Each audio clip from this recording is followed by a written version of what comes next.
This panel discussion is part of SDPI's 23rd Sustainable Development Conference, which is a 4 day conference with the theme Sustainable Development in the Times of COVID-19.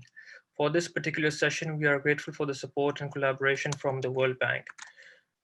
I would just like to make some housekeeping announcements.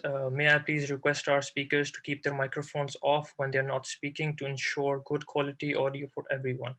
Speakers are also encouraged to switch on their cameras, especially when they're speaking, if their network allows to do so without any disruptions.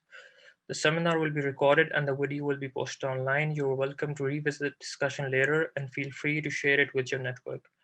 We also invite questions from our audience and colleagues at the end or as the session goes. Please feel free to write them in the chat box or on the Q&A box on the right side.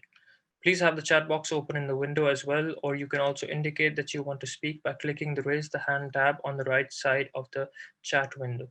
The session will be telecasted live on SDPI's Facebook page, and for those watching us on Facebook Live, please write your questions in the chat there. Thank you. So we are pleased to have with us today representatives of the public and private sector for this discussion. This can be considered as a sequential discussion on tourism that took place earlier in June that focused more on the impact of COVID-19 on the tourism sector. And some of the panelists from that discussion are with us here again today. Let me give you a brief background to today's session. The discussion today aims to analyze the regulatory and institutional response needed to ensure fast and inclusive recovery in the tourism sector post-pandemic, particularly addressing sustainability concerns in the tourism industry, such as operational issues and tourism assets, such as information centers, tourist police, public restrooms, and how other enabling infrastructure can be developed and maintained. However, the government's ability to continue to support the tourism sector, particularly through measures such as tax cuts and rebates, could be constrained if the pandemic continues for the foreseeable future. So in order to tackle these operational issues, some private sector driven solutions and interventions may be required to ensure quality. The objective of this discussion, therefore, is to address 5 key points. Number one being the evolving challenges faced by the tourism sector and support required if the pandemic is not managed correctly or if there is a delay in providing medical solutions such as the vaccine. Number two being how small and medium-sized enterprises and related stakeholders in the tourism sector can be better equipped for dealing with future disasters in a resilient manner. Number three is managing operational issues in the tourism sector and development of new tourism assets. Number four being the combined role of government, non-government, and development partner organizations in supporting this sector, along with the strengthened role of public-private partnerships. And finally, a focus on the roles and responsibilities of provincial governments and how their policies, budgets, and tactical measures could help. In this backdrop, there is an opportunity to provide policy recommendations for the federal government's mid-year review of fiscal year 2021, along with budget proposals. We also strongly encourage participants to engage with us. Please feel free to drop comments, questions on Facebook, LinkedIn, or any other platform you may be joining us from. Let me just give a short rundown of the panel structure before introducing the panelists. We thought we could start with an agenda setting presentation that will help lay on the table some very essential points this sector needs to take into account to promote inclusive recovery post-pandemic. For this, our colleague from the World Bank, Ms. Kiran, Afzal, Senior Private Sector Specialist at the World Bank Group, will be giving a short presentation. Her presentation will be focusing on the cornerstones of building a resilient tourism framework and the response framework needed to rebuild tourism competitiveness. After this presentation, I will be requesting our distinguished panelists from the private sector for their 5 to 7 minutes interventions, after which the public sector representatives may not only respond to the private sector's remarks, but also elaborate their own views. We have a very esteemed panel with us today. We'll be joined by Mr. Komail Naqvi. He is the co-founder and CEO of Find My Adventure. He is a passionate trekker who, with a group of friends, co-founded Pakistan's first online travel and tourism portal. The objective of this was to revamp the tarnished image of their country around the globe and make Pakistan the #1 adventure destination in the world. He aspires to change the way tourism works in Pakistan. Mr. Komail was recently nominated in the top 30 adventurers under the age of 30 around the world, the first Pakistani to appear in this list. After this, we have Mr. Naveed Khan. He's the founder of Hunza on Foot. Mr. Naveed launched Hunza on foot in 2014 with the belief that other travelers would share his desire to experience authentic adventures in a responsible and sustainable manner. Among other accolades, he was appointed Goodwill Ambassador for the World Wildlife Fund in Northern Pakistan in 2017 to help raise awareness and funds for climate change and wildlife conservation. He is also a travel series producer for National Geographic, Disney Plus, and many other television networks. We have with us Mr. Aftab-ur-Rehman. He's the president of the Sustainable Tourism Foundation Pakistan. He is also a member of the National Tourism Coordination Board of Pakistan and a member of the Board of Directors of Pakistan Tourism Development Corporations. He has more than 36 years of experience in the tourism and hospitality sector of Pakistan. He has worked with public, private, and non-governmental sectors and has done pioneering work for the promotion of ecotourism, responsible and sustainable tourism in Pakistan. His efforts for the promotion of tourism have been acknowledged internationally and nationally, and he has received a number of awards, including Commonwealth Asia Award for Excellence. We have with us Mr. Hasan Daud Butt. He is the Chief Executive Officer, Khyber Pakhtunkhwa Board of Investment. He is also the focal person for Ease of Doing Business initiative of the Khyber Pakhtunkhwa government and is the chairman of Committee for Formulating KP's Industrial Policy and New Merged Districts Incentive Policy. We will also be joined by Mr. Sumair Ahmed Sayed. He will join us later. He's the Secretary of Tourism, Sports and Culture, Gilgit-Baltistan. And finally, we have Mr. Babur Malik. He's the Manager, Marketing and Promotion of Pakistan Tourism Development Corporation. Without ado, I repeat that we have other colleagues as well who have joined us and listening to us through various online platforms. Please feel free to post your observations and your comments in the chat box as well as on Facebook. We'll be taking up some of your comments once the interventions by the panelists are finished. We will go back to the panelists with your questions. So please now I will request my colleague, Ms. Kiran Afzal, to start with the presentation. Please, Kiran. Ji, Assalamualaikum. Are you able to hear me, Mobeen? Yes, you're audible. Okay, thank you very much. Assalamualaikum to Dr. Vaqar, Mobeen, colleagues from SDPI, and very distinguished panelists. I'm quite humbled by all those who are joining us today. I'm very grateful to SDPI for organizing this important session, which is a build on from a session we had when the pandemic was quite new to the world of tourism and to the globe. As Mobeen very rightly said, intention of my presentation is to just set some context and share some issues and opportunities with all of you, and then we will request the panelists to help us deliberate over those issues and guide us as well. Mobeen, are you going to pull up the presentation or should I do that? You can share it from your screen if that's possible. Okay, gee, I can do that, no issues. So basically, when Dr. Vaqar, Mobeen and myself, we were discussing the topic for this panel, we thought that a lot has been said and done about the COVID-19 pandemic, how much damage it has caused. So let's look forward. And let's bring some ideas to the table which can help operationalize the actions and strategies already suggested. So this is the overall context. If you look at the left side of this slide, you will see the typical ecosystem for travel and tourism.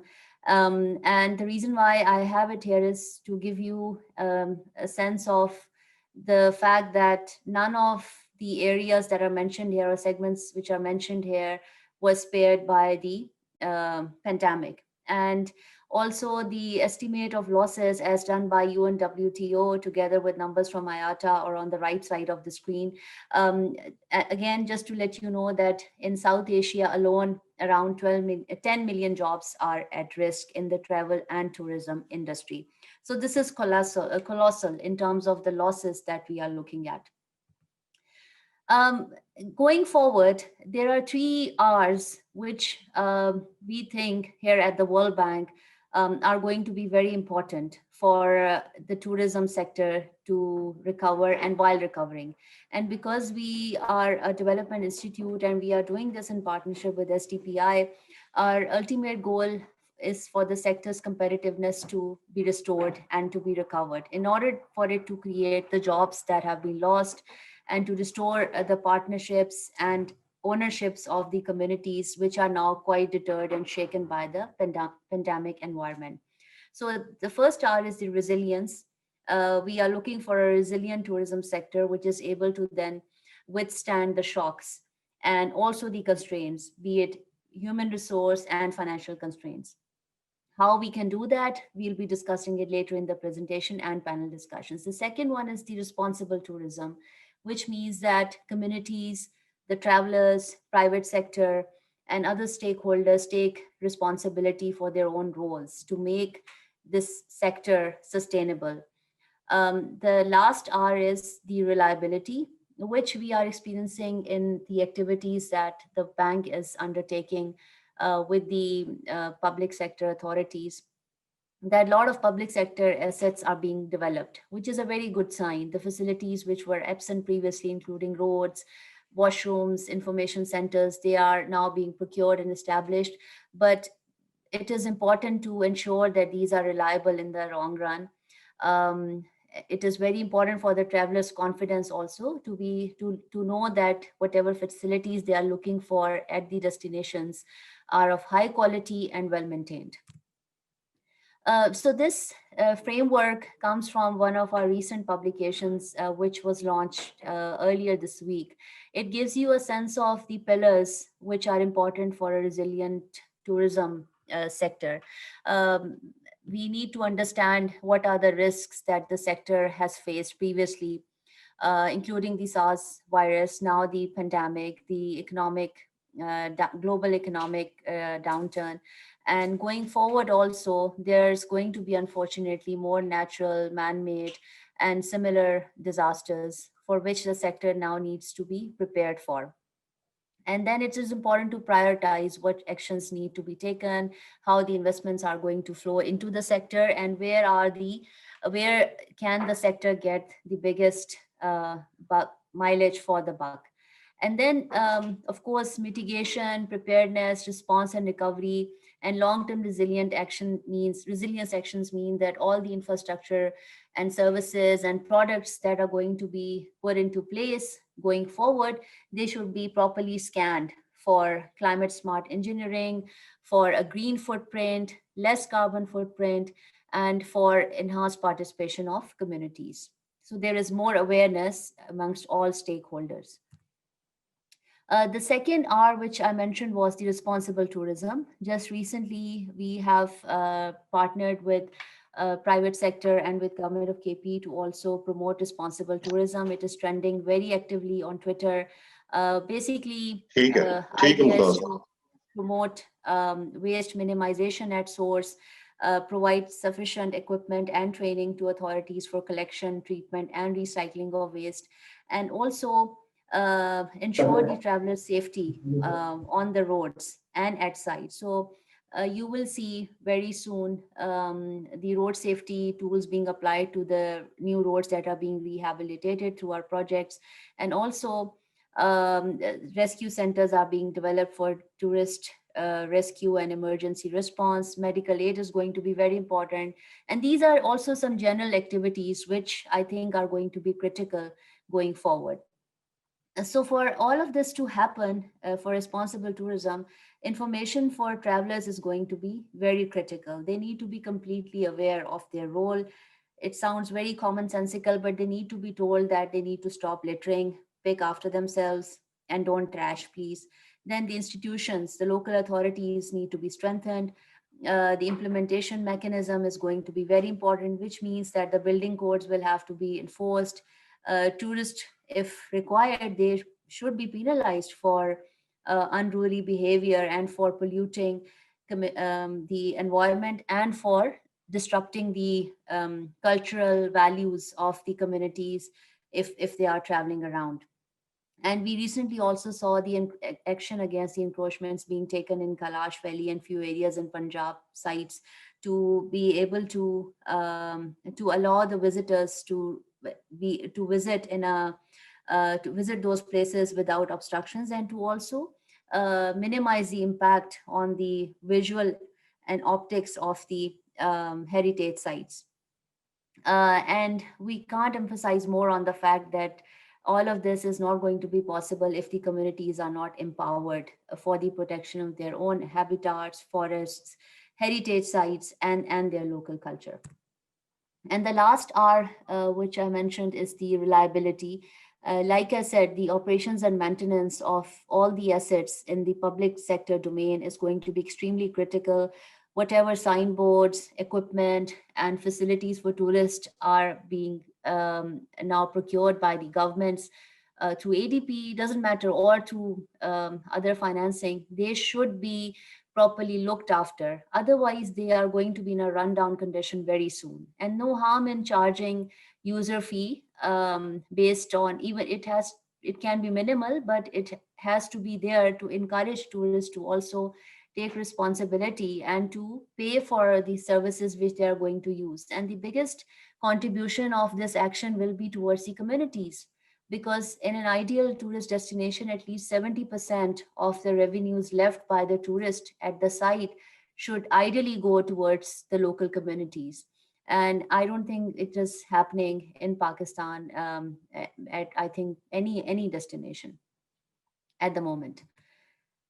Okay, so I had a look at the UNWTO website recently, and I really like this quote by the UN Secretary General, who said that the decisions you take today can help to shape the future of tourism, making it more resilient and sustainable, driving green economic growth and supporting jobs. So I think that also gives us a very good context for this discussion, that I see all of us as influencers, and I see all of us playing a role in taking this message on responsible tourism, on resilient tourism sector, and on reliable tourism assets and facilities wherever we go, because the word needs to spread. The framework which we have come up with for the response mechanism, and when it comes to rebuilding tourism competitiveness, has short term, medium term, and long term actions. Starting from the left was the immediate response to keep the lights on, which means to help the informal sector, the SMEs and the micro enterprises sustain the immediate shock of pandemic through financial support, through tax exemptions, and by waiving off the registration fee, which happened in a few places in Punjab and KP. And I think that was actually a good practice to encourage more enterprises to register and to give a strong signal to the private sector that it is still going to be open for business. As this medium term includes following health SOPs, and this is extremely important to protect not just the travelers but the local communities and the workers in the tourism sector. And medium to long term, I would think, is the improvement in tourism offering by thinking innovatively, by coming up with products which are also depending on the digital technologies and which can offer alternates to restaurants and to heritage sites in case there are smart or complete lockdowns going forward for any reasons.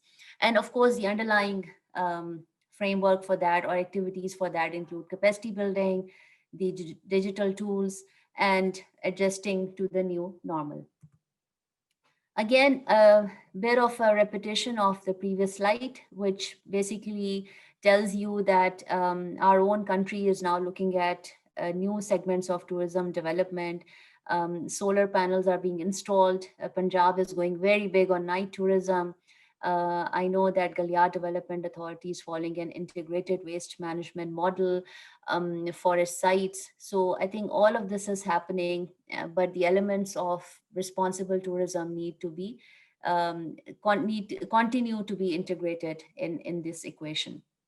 And without disseminating information to travelers around the SOPs, around their responsibilities, around their contribution to communities, etc., it will not be possible to make them part and parcel of this competitiveness discussion. Like I said, community ownership is going to be extremely critical. They need to start respecting their sites in order to get respect from their travelers also. And that also requires communication, giving them resources. One of the models which we have seen work very well in this respect. In Myanmar, for example, are the destination management organizations, which bring the community stakeholders, private sector, and academia together. They take charge of the local assets, including land and national parks, for example, and then on their own terms, they hand over these sites for management to local authorities. And then when the tourists visit, the revenues then end up going towards the communities and the funds. So at least 60 to 70% proceeds are then left with the communities.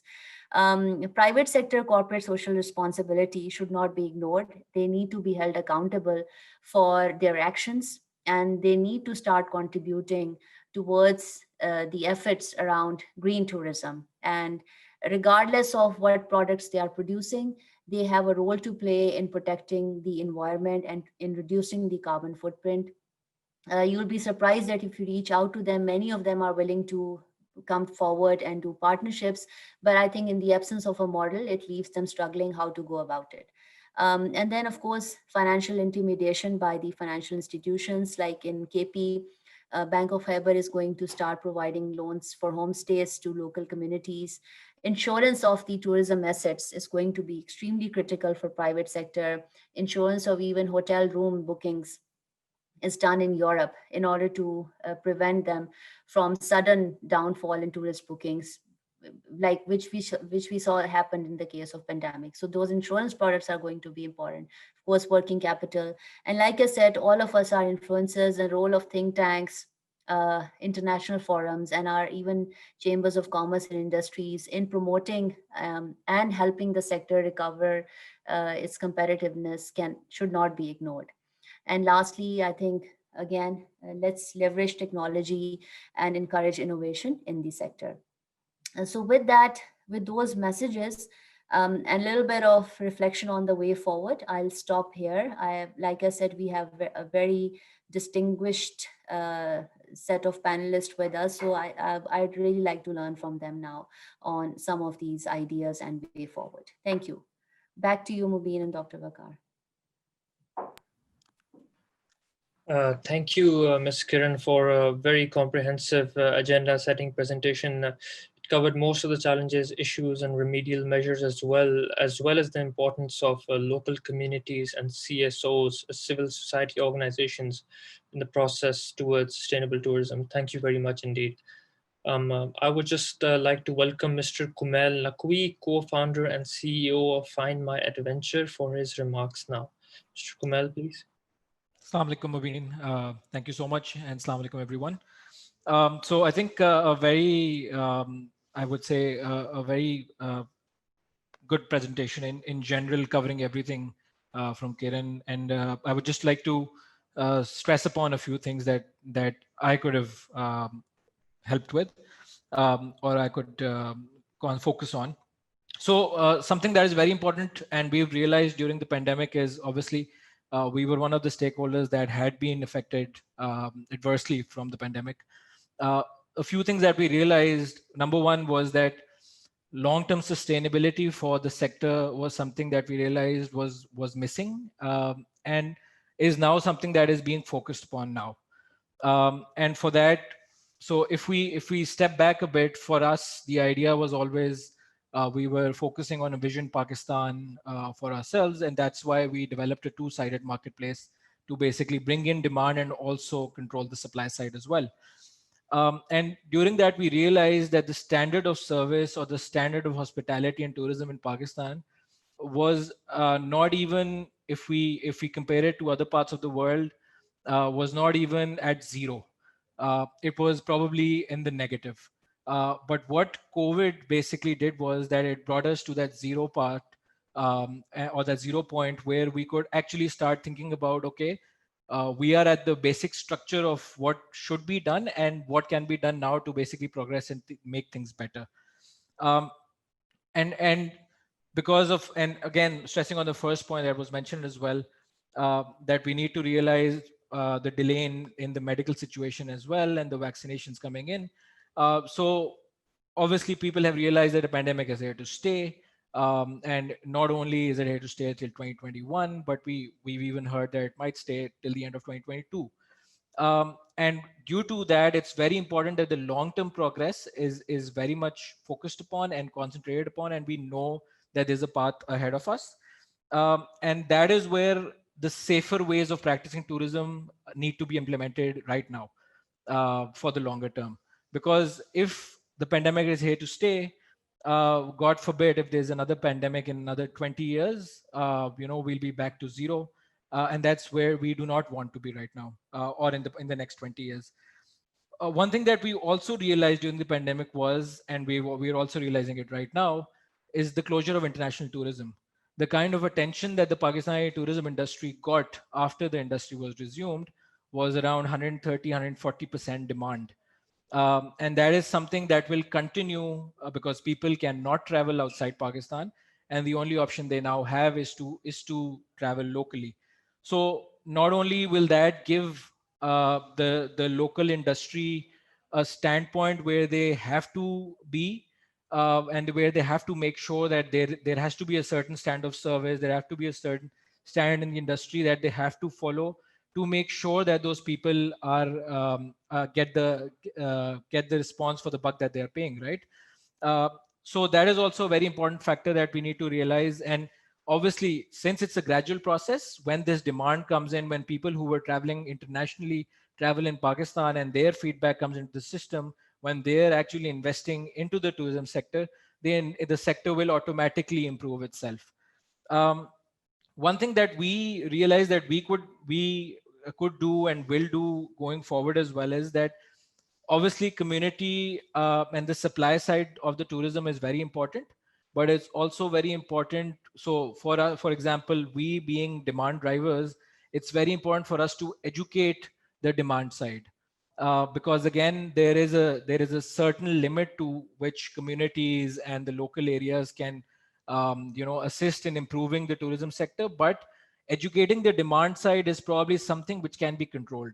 Whoever is being sent to these tourist areas, if they're educated, if they know what SOPs they have to follow, if they know what kind of demands they should have in mind. So for example, when the SOPs came in, it was made very clear if there are 20 rooms in a hotel, 10 will be occupied, and the next 10 that come in will be the alternate rooms that are there, not the same 10 rooms, right?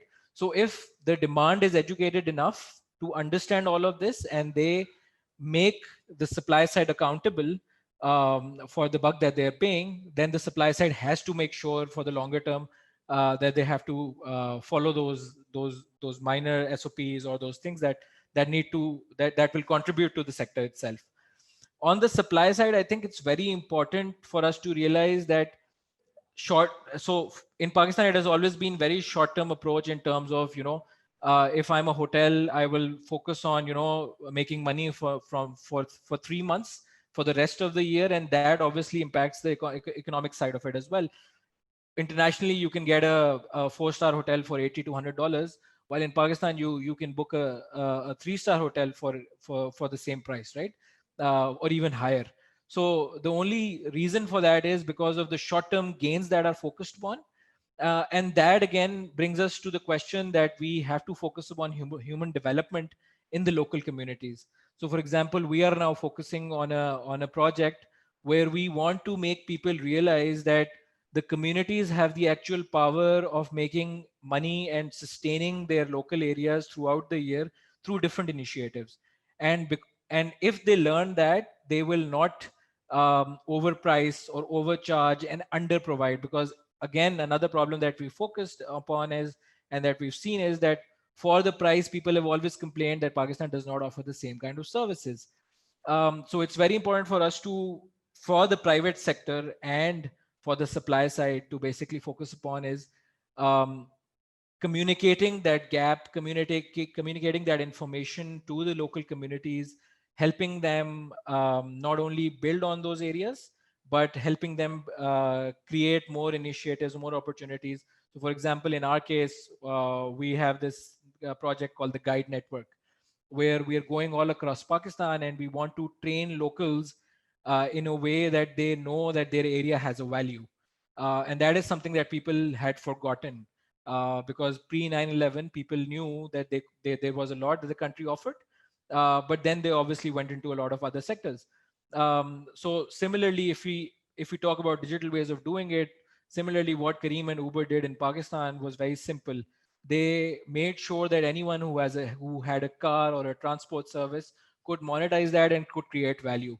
Similar model in the tourism sector could also create a lot of value when you make that realization come true, that every area has a value and every local has a value to contribute. But to contribute to that value, they have to create information centers. They have to create that value. They have to make sure that that there are a lot of campaigns in that area are safe for that area as well. So human development, again, I think is something that we want to concentrate on as well from the private sector side as well. And I think that is something that will take us from 0 to 1. And right now it's all about baby steps in the industry, because again, the industry is building itself right now. And COVID, I know that it has impacted us a lot, but it has made us think about things in a way that we had never thought about it, and we might have never thought about it as well if it had not come. So the approach should be taking it as a blessing in disguise and working forward for the longer term. Thank you, Mr. Komail. Your point about the importance of the link between both the drivers and supply of demand, and particularly human development in the local communities, is very important. But let's continue. Let's move on to Mr. Naveed Khan. Naveed Khan, please. Assalamu alaikum, how are you? I'm glad to be part of this really informative session, and I'm glad that Komail went before I did, because as he said, he takes care of the demand and the supply. I feel like I'm on one end of the spectrum, and so I can maybe put in some of my own 2 cents in as a supplier of tourism.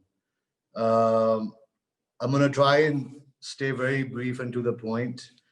One of the points, one of the things that scares me the most about tourism in Pakistan, which is now my bread and butter, is that it's because of the cabin fever that has kicked in with everybody, including myself, because we're not allowed to travel anymore, that the return to tourism next year will be overwhelming.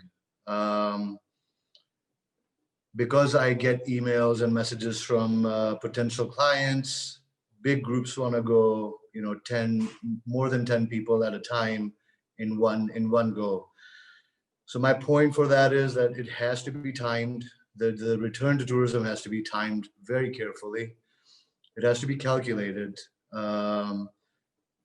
The numbers that we have seen over the past few years, even without COVID, was very harmful to the environment. As I'm sure most of you will agree, the pollution came with the people. And the more people we saw visiting some key landmark sites such as Hunza, Nagar, ended up becoming the new Naran and Murray. And so without COVID as a risk, that has already created enough problems for the local community, but also the image of those places now going from positive on social media to talking about the trash, the overpricing, as Komail just talked about. These are all direct and indirect results of how much we have let tourism inside one small region of the country. And so my point is, mass tourism is never the answer. It might prove to be, great for return of some economy in the region in the short term. It might be a band-aid solution. It might help the locals for a few years, for 1 season or 3 seasons. But as we all know, it's not going to help anybody, especially the locals, if it is not controlled. So there has to be some kind of a cap on how much that region can take And the best people to implement that control measure are people like me. I'm a tour operator. I should know how many people I should take to a certain region at any given month. And there should be some sort of guidance on that from the government, from the local government, but also the tourism body of Pakistan as a whole. There should be a cap on how many people I should be able to take every month. And now, while that affects my business, my bottom line, I also know that that helps the local environment and also eliminates much of the risk of COVID exposure to people that I bring, but also the communities that I visit. My second thing would be, like Komail said, this virus is not just going to disappear. Even with a vaccine, we've had many experiences in the past with viruses that are still here after 3 decades, that are still part of our life. So to start planning for a return to tourism this early should be very careful. It's not going to disappear, and we should be very wary of that. One of my biggest challenges starting July of 2020 was the amount of misinformation that was out there. And it just might not be intentionally, put out there, but it was more of a case of the left hand not knowing what the right hand is doing. And so the left hand being maybe tour operators, but also, I'm sorry, I'm on a phone and I could not read your chat. Anyway, if a working body was to be formed that includes SMEs, I feel like that would go a very, very long way in a collective pool of information, resources, me working with you guys, Find My Adventures, but also with local government bodies that control and implement measures should also get to hear what I have experienced as a tour operator. Now, my last point, because I know we're like short on time, is responsibilities ultimately lie with people that bring tourists into this region. So, for example, Hunza on foot.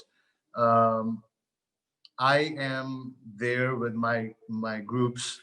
I should be able to educate them while on a trip.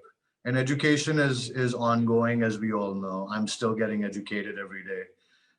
It is unlikely that any tourist will learn not to litter or pollute a place that he visits just by receiving a pamphlet. So the ultimate responsibility lies with the people that take these tourists to these destinations: drivers, guides, porters. A lot of the guides come from Punjab now. So they should come with that knowledge, not in pamphlets, but vocally be able to control, educate, and like our colleague said in the presentation, that penalties should be enforced. And I'd be more than happy to help with that. But yeah, I'll turn it back to you because I know we're short on time. Thank you, Mr. Naveed, for your brief intervention. We appreciate your point around the calculated return for tourism, as of course, mass tourism is responsible for polluting our beautiful areas, northern areas. So now we move on to Mr. Aftab-ur-Rehman. Sir, please. Thank you, Mobeen, and assalamu alaikum to everyone present on the panel and people attending this webinar. The topic is, I think, very important in terms of its requirement in these days when the whole world is passing through a big crisis. and especially the travel and tourism sector has been badly impacted due to the COVID. I think this was the biggest crisis which the people in travel and tourism sector have seen since 1950, because never such condition has happened around the globe that there's a massive stoppage of travel and tourism as it is happening right now. Yes, this is a big crisis and we all are facing it. And but I personally feel that Pakistan is comparatively was better prepared to face this challenge, because we have been always passing through challenging situation in the tourism sector of Pakistan. If you look at the history of tourism in Pakistan, there have been always ups and downs, and more downs than ups. And we have been passing through a very difficult situations, after the Afghan war, after the war on terrorism, 9/11, all that. So the stakeholders in tourism industry were very well prepared for facing this kind of challenges. Anyway, I think whatever little tourism was contributing something about 932, 33 billion rupees in the national economy, that will go down quite a lot, because we'll not be able to contribute that much in the national economy.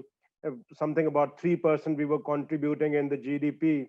I think it will go down now in maybe less than 1% or even more than that. So there has been a huge impact in terms of economic aspects of this pandemic. In any way, I personally feel that हर मुश्किल के पीछे एक राहत होती है. So we need to find out that राहत के वो क्या है. The crisis is there and we have to face it. And in travel and tourism sector, we now need to learn number of different lessons. And the most important, I think, is that the way we have been developing tourism sector in Pakistan, it was more on the pattern of a mushroom growth. Things were happening on its own without any proper master planning, without any engagement of all the stakeholders in decision making and all that. So tourism, I personally believe, was going on its own. I mean, everybody was making effort, but within its own domain. But now, at least people have now started that there's a need of certain collaborative efforts to bring certain quality and standards in tourism sector. Because the COVID जो है ना उसने हमें जगा दिया है कि भाई tourism को अच्छे तरीके से promote करना है, then you have to follow certain quality and service standards also. Because इससे पहले तो लोगों की डिमांड भी इतनी ज्यादा नहीं होती थी कि वो जिस होटल में जा रहे हैं क्या उसका जो बेड है वो properly hygienically neat and clean है, क्या उसका बाथरूम, उसका फूड सर्विस, उसकी जो जनरल एम्बियंस है उसमें हाइजीन के स्टैंडर्ड्स को फॉलो किया जाता है. There was very little awareness. But अभी लोग आमतौर पर मैं देखता हूँ जब जाते हैं तो वो बहुत ज्यादा क्वेश्चंस करते हैं, एक एक चीज के बारे में पूछते हैं. The both sides, जैसे कोमैल ने भी कहा, डिमांड और सर्विस साइड्स के ऊपर ये अवेयरनेस काफी ज्यादा देखने में आई है कि ना पीपल हैव स्टार्टेड रियलाइजिंग कि यार अपने सेक्टर के अंदर क्वालिटी और स्टैंडर्ड्स को इम्प्रूव करना है. एक तो ये अच्छी पॉजिटिव चीज मैं समझता हूँ कि लोगों ने रियलाइज करना शुरू कर दी और गवर्नमेंट भी इस चीज पे फोकस कर रही है. The donor agencies are also focusing on it, and the service providers have also started, I mean, working to bring in quality in their services. So that is good thing. Another aspect is that now I think is a time we should jointly consider that if we want to move on in developing this sector in Pakistan, we need to focus on the sustainable development of the tourism and making our tourism practices more and more responsible on both sides, on the service provider side and also on the tourist who basically go to these areas. We need to make both of them responsible more and more. So for that, we need to educate all the stakeholders on the service side that they should start realizing that how they can make their services in a way that it is following the best practices of responsible tourism, which are now common international market. And similarly, on the tourist side, if they're domestic or foreigners, we need to promote the responsibility on that end too. So that is, I think, now the main focus in the revival and onward in the resetting the pace of tourism in coming future. So I've been part of the government efforts to immediately take action on that. If you remember, in April, National Tourism Coordination Board formed a National Tourism Recovery Committee, and there was representation of all the provincial secretaries of tourism, all the travel agent, tour operator, and hotel association, and certain other private sector members on that. So immediately, what we did, we formed a brief strategy to overcome this situation, in which all the steps were clearly elaborated, how we can move on. So that strategy is now the document available with the government, and all the stakeholders have gone through the consultation process to formulate that. A number of things are now happening to give boost to tourism in coming days, according to that strategy. And side by side, we immediately started work on developing the SOPs for tourism sector, because we had in mind, and you and other people also know, that Pakistan economic conditions are such that government cannot give a huge relief packages to the private sector in the time of difficulty. So the effort was, as soon as possible, we could open up the tourism sector in a safe and sound manner. So SOPs were developed in consultation with all stakeholders, and we made an effort, and ultimately in the first week of August, government formally announced the opening of tourism sector in Pakistan, and gradually now tourism started going to different areas.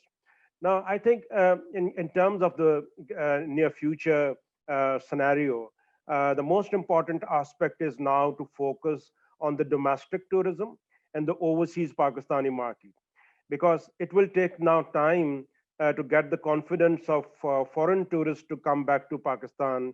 Maybe we'll not be having good return even in next year. It depends on how fast the world tourism sector open up. But I personally believe that it will take some time, and maybe 2022 will be the year when at least good number of foreign tourists will start coming in. But still, there'll be a reasonable number of trekkers or the die-hard kind of mountaineers will keep coming in, because they usually travel in wilderness areas where there's not that much risk involved, as in the urban tourism or in more established areas is. So I think the industry should now focus more on making mature our domestic tourism market, which has been going organically, growing organically, and there has been a large. If you have seen that when government announced the opening of tourism sector in August, a large number of people started going to northern areas and started visiting with their families and friends and in groups and all that. So the domestic tourism market is quickly responsive, and they are ready to travel in all kind of even bad situations. So the time is now to educate them in a more appropriate manner, to be more and more responsible while going to the tourist places. So focus should be on educating domestic tourist market that how in a better responsible manner in terms of environmental sustainability, in terms of minimizing their negative impact on the culture of those areas, and in terms of their impact on looking at the community, supporting them in a better manner. And side by side, I think, because you must have realized that a large number of overseas Pakistanis have come back to home because there's no job overseas right now. So they are back home. They are looking at new business opportunities. They are with their families back in their towns and cities, and they need to be educated how they can now bring in their investment into tourism sector, because that's a very good time now that more and more overseas Pakistanis are coming back, and now they are thinking to have certain businesses within their own countries. So if we could educate them in a better manner, so it is now time we can attract good investment by the overseas Pakistanis in travel and hospitality sector. And I've seen a couple of good projects which has been recently launched by the overseas Pakistanis to establish good hotels, quality restaurants, and other businesses. So that is a good opportunity for us. And finally, I think government is already working day and nights to develop a plan in which they have started working on developing Pakistan tourism brand. As the last year, a new tourism board was formed, and our Prime Minister, as you have seen on the media, always a very vocal about the promotion of tourism and developing it as a sector which is contributing in the national economy and creating jobs for the young people. So government is now working on creating a tourism brand and a massive marketing campaign as soon as the conditions are better, so that we could have a good foreign tourists coming back in 2020 and onward. So that efforts are ongoing. Meanwhile, they have also worked on a national tourism strategy draft, and there have been 3 consultative sessions on that. The draft is now final, and I think Prime Minister is going to launch it very soon. And that has a long-term plan of 10 years tourism development and promotion in Pakistan, with a concrete action plans for 10 years. I think that will be going to be a landmark a document which will be going to bring Pakistani tourism sector at par in coming days. And I think there's another good effort which the government has made by establishing 1 billion endowment fund by the Prime Minister for the tourism sector. And this fund will be exclusively utilized for the promotion of tourism in Pakistan.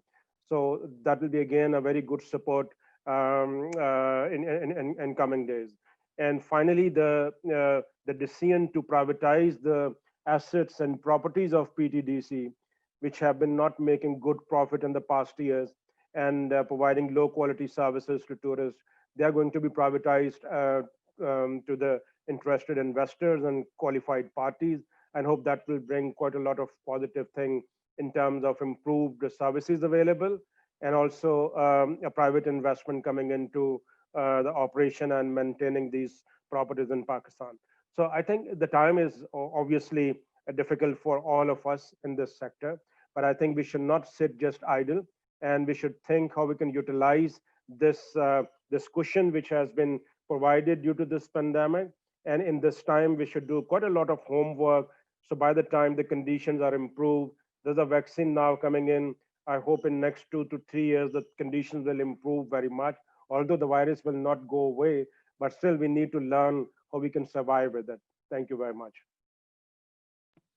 Thank you, Mr. Aftab, Rana, for your well-informed inputs, especially if your point around the joint consideration of sustainability and responsibility across the board, and including that includes all stakeholders. I understand that you have to leave early for your meeting at 3 p.m. So if you would just like to answer one question before you go, this is a question by Saira Ahmed. What are groups such as FMA doing to promote uniform tourism patterns that include, say, South Punjab or Balochistan as well? And what sort of public-private partnerships do you think can improve tourism infrastructure in Pakistan? Yes, actually, the most of the thrust in the past years has been towards the north, and because most of the tourists go to visit the mountain areas in Pakistan. But the new government has focused now on the overall development agenda for the whole country. And I've seen in the last few meetings at the high level in which Prime Minister has formulated a national coordination committee at the highest level to remove the bottlenecks in the development of tourism sector across the country. He has given tasks to all the provinces to identify new locations which need to be developed for tourism, and especially all these new locations should be developed as per a master plan, so that there's a no mushroom growth pattern as we have been facing in the past.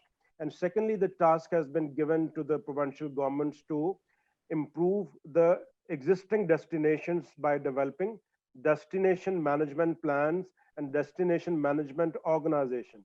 Already KP has started work on that in the first phase with the help of World Bank, in which now they are developing destination management plans for the 3 locations with the help of World Bank. And they're also developing integrated tourism zones in the 4 new areas in the KP province. And similar projects is in the Punjab government, which is just going to start very soon, in which they are going to develop 3 new destinations and also the destination management plan for certain existing places. And similarly, the Balochistan government has now kept a good budget to develop coastal tourism along the Makaran coast. And they have established a Balochistan Coastal Development Authority, which have already started work on preparing a master plan for the development of coastal tourism at different locations along this coastal highway. And they're working on that. And their ongoing work in the AJK also to develop a whole new tourism corridor, which is away from the line of control, so that people, even in the difficult times, could visit the Kashmir area. In GB now, there's a more and more focuses on the ecotourism side. Recently, you must have seen that news in which prime ministers have announced the 2 new national parks, the Himalayan National Park and also the Nanga Parbat National Park. And they are going to increase more national parks in other provinces as well, which will be now become the hotspots for the exclusive ecotourism activity. There's already a now project have started in Gilgit-Baltistan to develop ecotourism strategy for the region. I think Secretary GB will be here. He can explain more on that. So I think now the government is focusing on developing all the regions, and the main focus is that the private sector should come on the driving seat and government adopt the role of a facilitator. That is the message which they have developed in the national strategy, and also they are conveying to the provinces that the government role should be more and more as a facilitator and regulator, and the business mode should go to the private sector, and they should come forward and investment tourism sector, and they need to create now a good enabling business environment in Pakistan. And I hope if the government, as it's planning now, will move on, so it will be a very, very positive aspect which will develop the tourism sector on a sustainable line in Pakistan. Thank you. Thank you, Mr. Aftab. And we thank our private sector participants for their reflections. And now we move on to our government colleagues. We will start with Mr. Malik Babur Javed because he is short on time. Thank you so much for waiting. We would love to hear from you, particularly as you present the organization that is responsible for coordination and supporting provinces and the regions in the realm of tourism. Please, sir. Thank you very much for inviting Pakistan Tourism Development Corporation on this very important webinar. Before responding to some of the questions or areas that the private sector members have pointed out, I think it is important that we first set the context right. As it has been mentioned by some other speakers, that the tourism development that has been taking place in the country was unplanned. There was lack of regulation on part of the government, and that led to mushroom growth or growth which was unregulated and created many issues which now we have to address. Secondly, it is also important to note that tourism after 18th constitutional amendment has been devolved to provinces. Now it's a provincial subject. So main responsibility of developing new tourism sites, managing existing tourism sites, and ensuring sustainable tourism practices lies with the provinces. What happened after the 18th constitutional amendment was that the subject was devolved to the provinces. However, there was no coordination mechanism established between the provinces and the government and the federal government. I would like to highlight that we have studied many models across the world of tourism management, and we have realized that tourism is such a sector that only local governments or provincial governments cannot solely make efforts to make this a flourishing or a growing sector. All tiers of the government, all 3 tiers of the government will have to play their effective role continuously to ensure adequate development of the sector. When I say all three tiers of the government, I mean the federal government, the provincial government, and as well as the local governments, which provide the municipal services such as sanitation, water supply, health services, etc. So that was the gap when this government took power about 2 years ago. That was the gap that the task force a task force was established to identify the gaps and make recommendations. So that task force, the first recommendation was to establish a coordination mechanism at the federal level so that a uniform policy or strategy could be developed.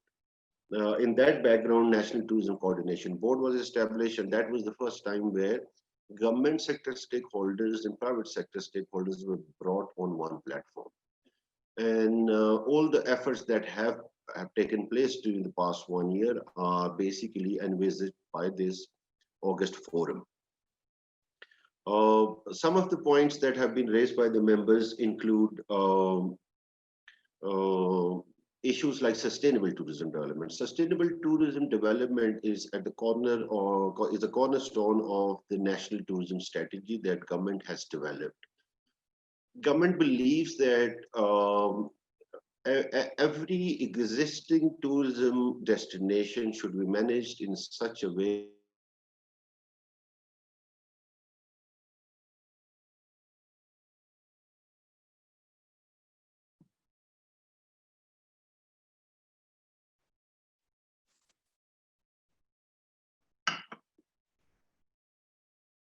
We can hear you now, Mr. Babur. Okay, Ji. So tourism, sustainable tourism development is the cornerstone, of the national tourism strategy, which has not been launched as yet. Similarly, to promote tourism at national and international level, every country has developed a brand for itself. Pakistan never had a tourism brand and never had a brand identity for its tourism. So all those aspects have been addressed and a brand has been developed. In addition to that, a national tourism e-portal is under construction, and that will provide all information through one window solution to all tourists and businesses. So there are a number of things which are in progress. Similarly, Komail mentioned about the standard of the services provided. I think if Pakistan wants to compete with various tourism markets, regional as well as international, we have to raise the level of our quality of our services that Pakistan offers. Since the regulation mechanisms were very weak, as we all know that the hotels are being managed under the law which was established in 1976. And the regulation needed improvement with the change in times. So what we did as the NTCB from the platform of PTDC, in consultation with all stakeholders, the government has developed national minimum standards for hospitality and tourism sector. The process of consultation is still ongoing with most of the major stakeholders. The main objective of national minimum standards document is to give ratings to different service providers, place those ratings on a national website, which is National Tourism e-portal, allow customers to give reviews regarding the services they have received from one particular service provider.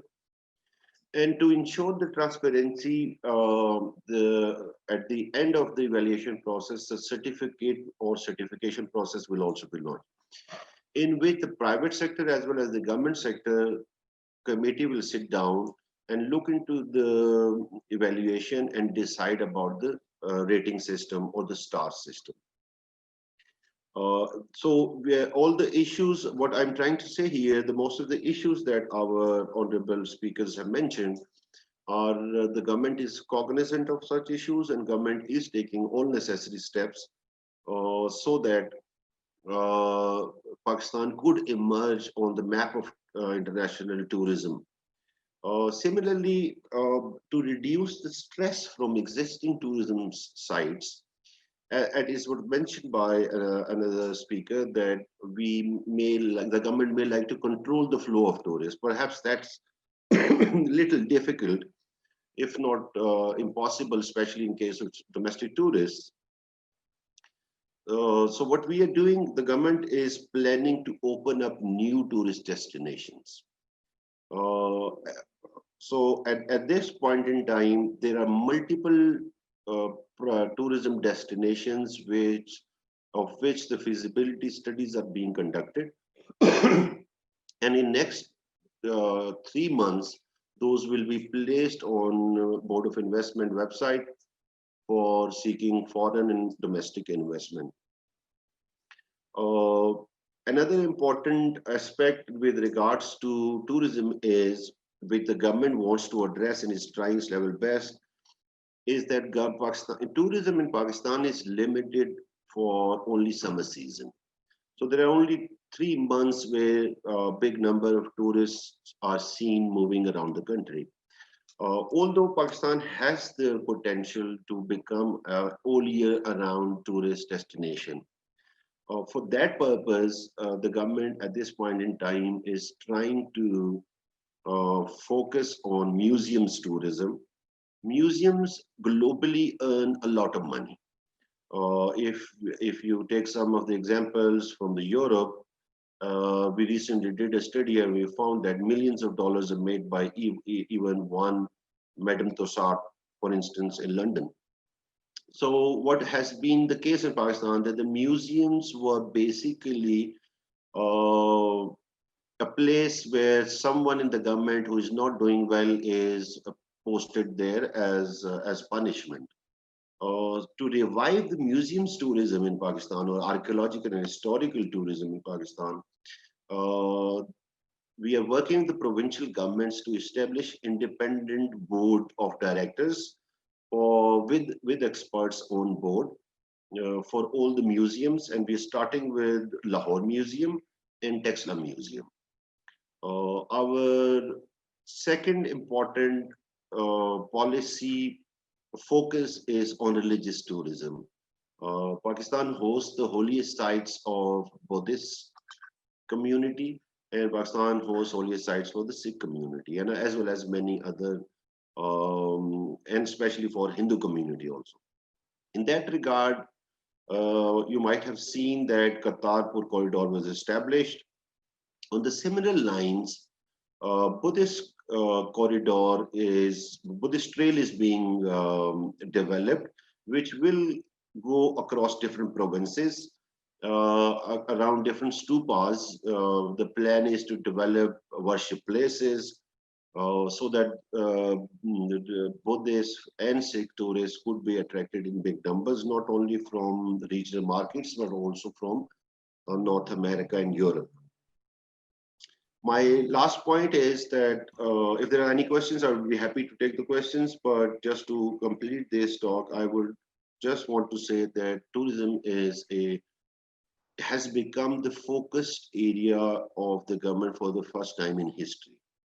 The steps that have been taken possess the position of a landmark decisions in the history of Pakistan. For instance, Pakistan had manual visa system since its independence till last year. So the manual visa system has been replaced with e-visa system. For the first time in history, Pakistan allowed citizens of 50 countries to come to Pakistan on visa on arrival. That list is being extended also. So initially, about 3 months ago, e-visa facility was available to 170 countries. Now this facility is available to 190 countries. By January 1st, this facility will be available to citizens of all countries in the world. Pakistan is going to launch its tourism brand identity, along with national tourism strategy and national minimum standards and tourism song in another 2 to 3 months, depending upon how the COVID situation behaves in the country and in the world, because it is also directed towards attracting foreign tourists. So that is the opportunity not only for the government, but majorly for the private sector to tap from. It is the private sector that can utilize this opportunity. And we expect a lot of number of people coming and visiting Pakistan.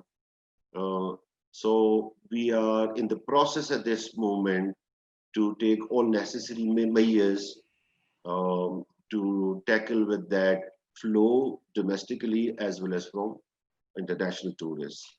Thank you very much, everyone. Thank you. Thank you, Babur. Thank you so much. And last but not the least, thank you so much for waiting, Mr. Hasan, Daud. Of course, the recovery of the tourism sectors and its allied subsectors would require both local and foreign investment injection. And as Aftab-ur-Rehman said, that overseas Pakistanis' investment in the tourism sector should also be stimulated. What are your views? Please enlighten us.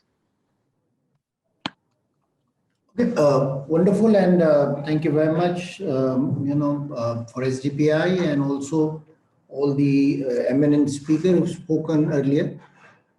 And usually it is said that if, the speaker in class has the liberty to say whatever it takes, and perhaps I'm the only one who is between you and your lunch break. So I think I am a student of Chinese philosophy, and I always say that, and it's an old 500 years old saying that agriculture economy is for stability and industrial economy is for, promotion and strengthening the economy, and travel and tourism is for learning and capacity building.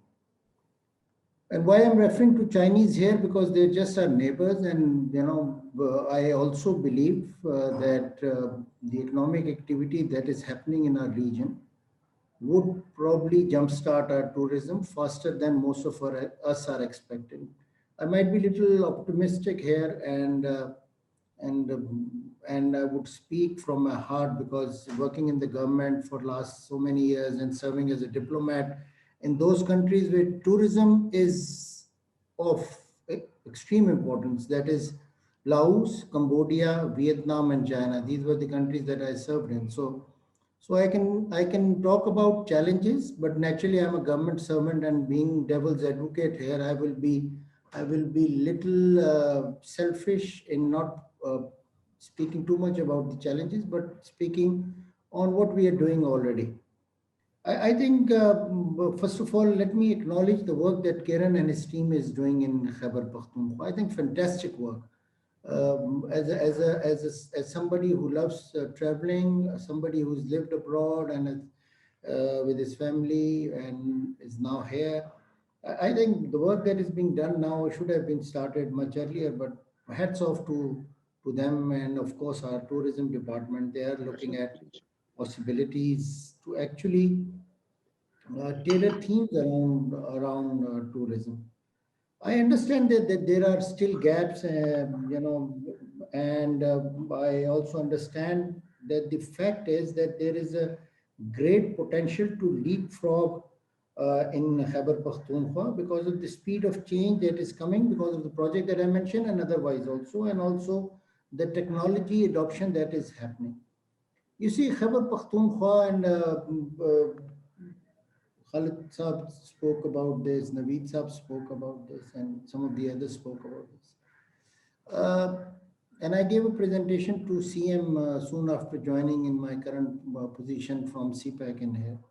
And even in CPAC, when I was working on the long-term plan, I made it a point to include tourism.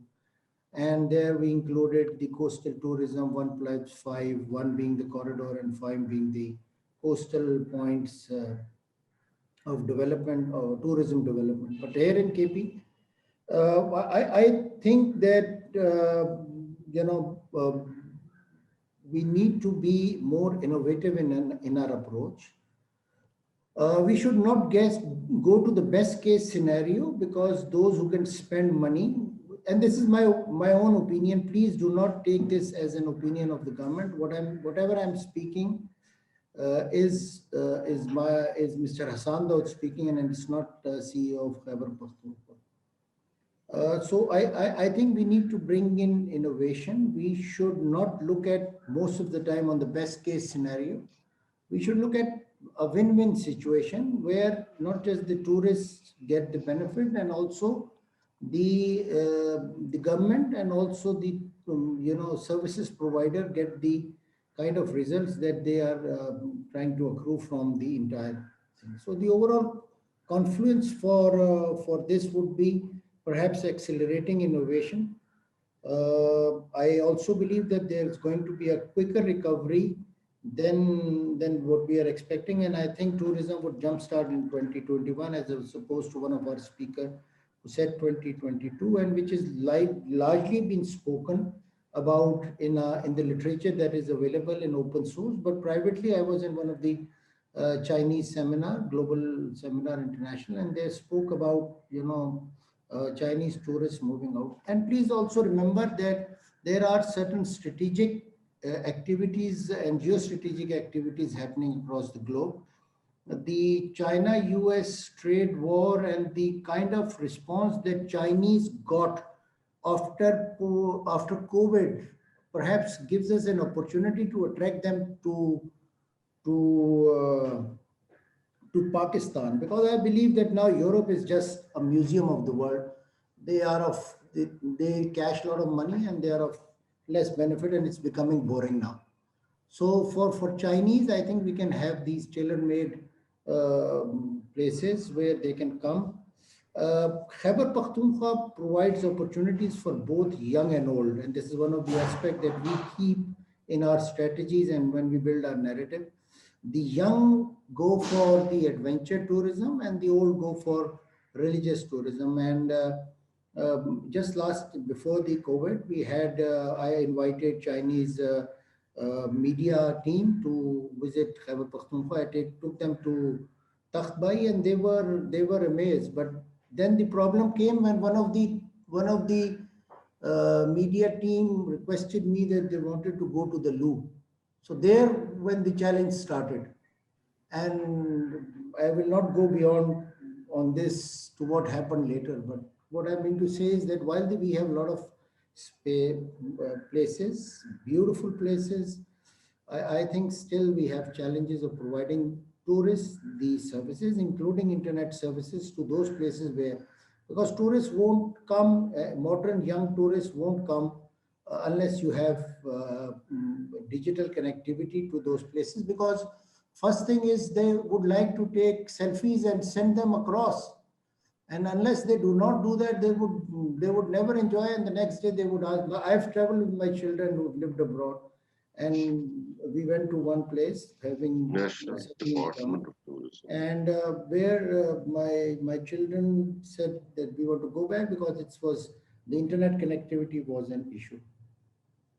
I think our strategic position vis-a-vis CPEC and also vis-a-vis some of the initiatives that are happening regionally will make tourism bullish in Khyber Pakhtunkhwa, because I speak for Khyber Pakhtunkhwa, and the kind of support that World Bank is giving us. I think we will turn around in much shorter time. I think just give us maybe a year or more, and we will inshallah turn around tourism. And some of the initiatives that the government is taking in terms of policy articulation, new initiatives, a lot of media work. We also invited a lot of bloggers. We were actually all set to have a great conference in Tiananmen Square in Beijing. All work was done. I had spoken to their archaeological department, Ma'am Nagmamna, who was the former ambassador, had actually helped me a lot, but then came the COVID, and it was. The other point that we need to work on is perhaps better narrative building. We should not speak too high up, and we should be realistic in what we offer. And we should also be able to keep promises to what we speak. I think, especially in terms of investment, and this is extremely important. I would also ask one question as a speaker and as a participant to anyone who could answer me: that are these TDCP resorts available for foreign diaspora and foreign nationals to come? I wish I can get an answer now so that I have to answer many. Last but not the least, and I can see Vaqar, here for his closing remarks. All I have to say is that there is a risk, always a risk with optimism. But there, I think we should, and I acknowledge the work of SDPI and Kiran once again, because you are actually bringing in the right kind of analysis. You are actually doing the right kind of stakeholder engagement. What is left is to have a short, medium, and long-term action plan. And I wish we together, all of us can work on this, make a small working group, and representing government to such forums is not an issue, and we can work together and perhaps make a good policy action plan for the government to follow. Unless you do not do that, events like this and webinars like this may not be so fruitful. So the areas and the government authorities that you should send these ideas to is beside the tourism department or the Ministry for Inter-Provincial Coordination. I would request you to send your recommendations to DCPC also. And I think government would be able to put in some money for taking that action plan forward. So this is all I have to say. Any question, I'll be happy to answer. So let's be pragmatic and innovative in our approach. Thank you. Thank you, Hasan Daud Saab, for highlighting the measures the KP government is taking to promote sustainable tourism in the province. And we have noted down your recommendation to forward this to TDCP. And finally, I'm grateful to all of our guests for their active participation in the discussion today. And I would like to invite Dr. Vaqar Ahmed, Joint Executive Director, STPI, for the closing remarks. He is an economist and currently serves as the Joint Executive Director at SDPI. He has authored the book Pakistan's Agenda for Economic Reform and served as an advisor to UNDP, Asian Development Bank, and Ministries of Finance, Planning and Commerce in Pakistan. Dr. please. Thank you, Mobeen. Let me start by thanking all of our panelists today. I think we have immensely benefited from this discussion. Without going or endeavoring to summarize what rich discussion has taken place today, let me just on behalf of STPI offer a way forward. I think the 2 or 3 things that we wanted to get out of this session, were basically to, first of all, inform the mid-year review which the government is undertaking. And this mid-year review, we understand, will be informing the government's response for the second wave, as well as in case medical solutions are late. So it's good that the government has taken a sector-specific approach, and they have invited, as Aftab Saab and Kiran also mentioned, they have invited a response, citizens' response as well on the mid-year review. The second key objective, and I think we have enough meat over here to take this forward as well, is to help the Ministry of Finance and the Ministry of Planning and Development, which, as Hasan Daud Saab informed, they are working on the post-pandemic fiscal recovery strategy. And of course, both the ministries realize that there will be limits to provision of social protection, provision of refinance to MSMEs, and probably a medium to longer term view now has to be taken, which sort of takes these private sector firms whose resilience may be in danger to the end of 2021. By that time, of course, there would be some reopening in a safe manner, a reopening of the economy in a safer manner. So this post-pandemic recovery strategy, of course, which is being spearheaded by the Ministry of Planning, has a lot of inputs by NCOC. We will be submitting today's proceedings to them as well. Then the final point I want to say, and then I think I'll go back to any comments which panelists may like to add further, Mobeen. But the final point I wanted to make was that we will appreciate that we continue this discussion at least for another month and a half, because in February, we aim to submit the pre-budget proposals for fiscal year 21-22. And if we can sort of submit sound budget proposals based upon the information that we have collected today, we can sort of facilitate recovery or act as a catalyst in recovery. And both, we understand that there would be room in current expenditure, there would be room in development budget side as well. Then as the World Bank presentation also showed, that the development partners are also assisting. And then fourthly, you have public-private partnerships like the Nestle, World Bank, and government of Khyber Pakhtunkhwa example, which was shown. So we will continue to bother some of you. We would continue to chase some of you to invite these pre-budget proposals, which we are trying to frame for tourism as well as the allied sectors, and aim to submit it in February to FBR, Ministry of Finance, and the provincial governments as well. So with this, Mobeen, I just want to thank all our esteemed panelists. I've seen a huge interest in the chat box. Would really request our panelists if they can respond some of these questions in the chat in writing, if they can. Otherwise, happy to act as a broker and collect response and come back later on. But it's back to you, Mobeen. Thank you. Thank you, Dr. Vaqar, for your closing remarks. If I could just request the panelists to share their final thoughts on this panel. We could start with Ms. Kiran Afzal. If you could just sum it up in one or 2 minutes, please.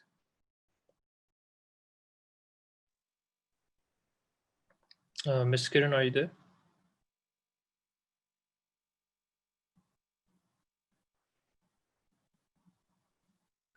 Your mic is mute, Ms. Kiran.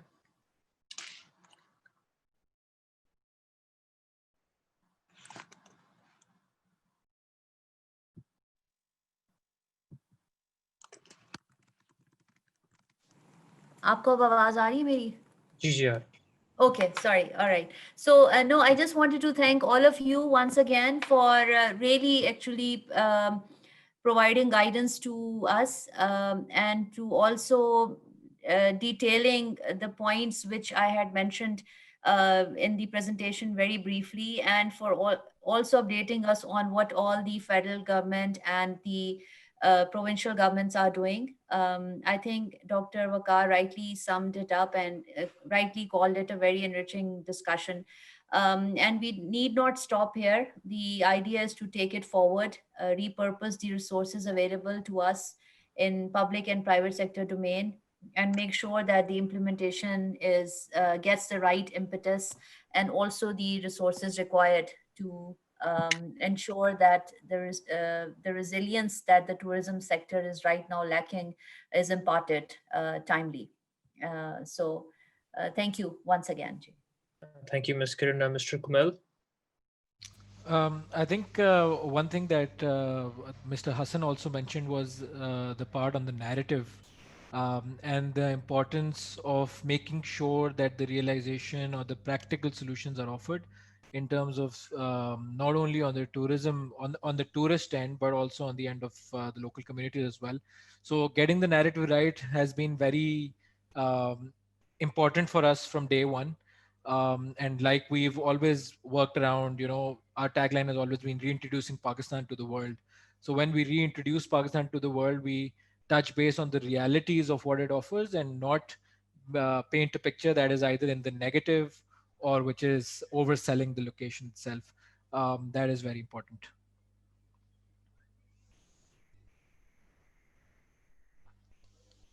Thank you, Mr. Komail. Mr. Naveed, please. Mr. Naveed.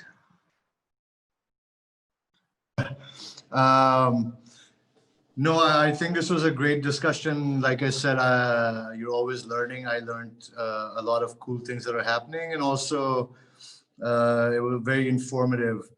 I just, have to re-emphasize on the point that as big as Gilgit-Baltistan is, and I keep referring to Gilgit-Baltistan because that's my primary area of operation. It's also a very sensitive area, both environmentally as well as the wildlife diversity that it holds. And whatever we do going forward has to be, again, with careful thought and consideration to the environment and the local community first, and tourism as a money earner second. Because if we don't have the environment and the culture and the wildlife, then most people are not going to want to go. Just like you don't want to go to Natya Gali anymore or Naran anymore. And I'm available for any discussion post seminar if anybody needs my assistance. Thank you very much for holding this.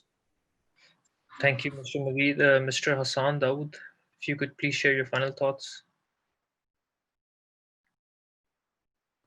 Well, all I can say is, first of all, thank you. And we need pragmatic planning, and I think we need sustainable development. But most importantly, we need action, action, action. We don't need too much of words. We need action now. We've done a lot of research. We have done a lot of, we have collected a lot of empirical data, and thanks to the SDPI and similar institution. Please remember, behavior of the tourists, especially domestic tourists, won't change overnight. This is going to be an incremental process. So we need patience and we need forward-looking approach. And I promise you in 2 years, we'll turn it around. Thank you, Mr. Hasan, Daud. With this, I will formally close this session, but SDPI is welcome to continue this dialogue at an informal space later on as well. Please feel free to reach out to us and we'll be happy to connect. I once again thank all my panelists for taking time out to actually come together and discuss the subject in a very challenging and uncertain time. Thank you very much.